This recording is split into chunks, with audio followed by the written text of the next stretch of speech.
Lama dulu ada seorang lelaki Arab bergambar dengan seekor burung, lalu dia mendakwa inilah burung ababil yang telah bertindak untuk membinasakan tentera-tentera bergajah. Wow, ini satu gambar yang begitu menakjubkan. Dan persoalannya bagaimana lelaki itu tahu itu adalah burung ababil. Sebenarnya tuan-tuan dan puan-puan, tiada satu pun ayat dalam Al-Quranul Karim yang menyatakan ada burung bernama ababil. Kalau burung hudhud ada dalam surah An-Naml. Tapi kalau burung itu namanya ababil, tidak ada. Okey, jadi tapi bagaimana dengan ayat ketiga suratul Fil? Wa arsala alaihim tayran ababil, dan kami utuskan kepada mereka sekumpulan burung ababil.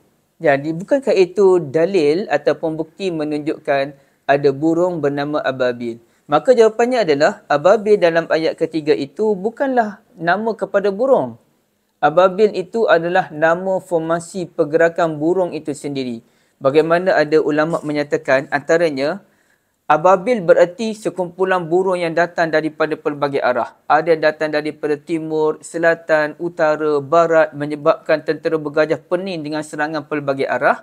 Seakan-akan Allah Ta'ala mahu memberikan mesej kepada kita, apabila kita merancang sesuatu perkara, jangan buat satu je bentuk perancangan, mesti ada plan B, plan C, plan D. Dan kalau kita nak serang pihak lawan, jangan serang daripada satu arah, tapi serang daripada pelbagai arah, serang daripada pelbagai strategi, supaya kita dapat mengalahkan mereka dalam kadar yang lebih pantas dan efektif.